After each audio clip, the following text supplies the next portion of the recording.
Hello नमस्कार. तर आमच्या बाळाचे नखरे बघा काय झाले. सकाळी सकाळी स्कूलला जाण्याची ॲक्टिंग करत आहे. तर छान फ्रेश झाला आणि इकडे बाहेर बघा बकरीच्या पिल्लांसोबत खेळत बसला आहे. बकरीची छान पिल्लं पहिल्यांदाच बघतोय ना, तो त्यामुळे त्याला खूप वेगळं वाटत आहे. तर इकडे माझे मिस्टर वखारीमध्ये लाकडं घेण्यासाठी आलेले आहेत. ही लाकडी कशासाठी लागणार आहे ते तुम्हाला थोड्याच वेळात सांगेन मी पुढे. इकडे वेदूचे काय नखरे चाललेत पहा. अरे मग ते ऐक ऐक मी काय सांगतोय बघ वेदो वेदो काकाच्या चेनला आहे रे मनी मामाच्या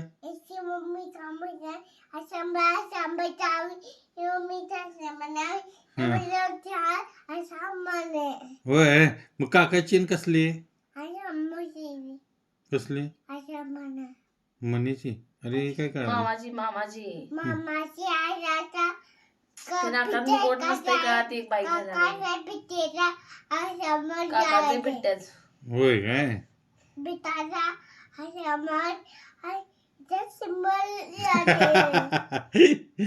तिथं काय करायला गेलं. खरंच लहान मुलं ही देवाघरची फुलं असतात म्हणतात ना, ते खरंच खरं आहे. मी आणि माझी मम्मी खरेदीला गेलो होतो, तर ते माझ्या मिस्टरांना माहीत नव्हतं. तर वेदूने बरोबर मिस्टरांना सगळं सांगितलं. खरेदीला गेल्यानंतर हा केक आणला होता. तर वेदू बघा हा केक बड्डे करायचा म्हणतो म्हणून घेऊन बसलाय. बघा ना त्याची कशी मस्ती चालू आहे. त्यानंतर इकडे येताना फ्रूट्स आणले होते मामाने. तर ते फ्रूट्सची बरोबर नावं सांगत आहे. Kiwi, orange, mango. अजून 2 वर्षाचा झालेला नाही तरी पण त्याला सगळं कळतं. लहान मुलांची बुद्धी ना आजकालच्या सगळीच मुलं खूप तल्लक आहेत. छान आहे. इकडे खेळत बसला तो पण मी पटकन आवरून घेते. मिस्टर बाहेर शेकोडी करतायत. मी म्हटलं होतं ना ती लाकडं आणतायत. ती थंडी खूप वाढली ना त्यामुळे ते बाहेर शेकोडी करत बसलेत. किवी आणि इकडे वेदूचं खाणं चालू आहे तो मी पटकन काहीतरी आवरून घेते. स्वयंपाकाची सगळी तयारी झाली. आता थोडासा निवांत वेळ आहे. मग थोडंसं बाहेर बसते पाठीमागे.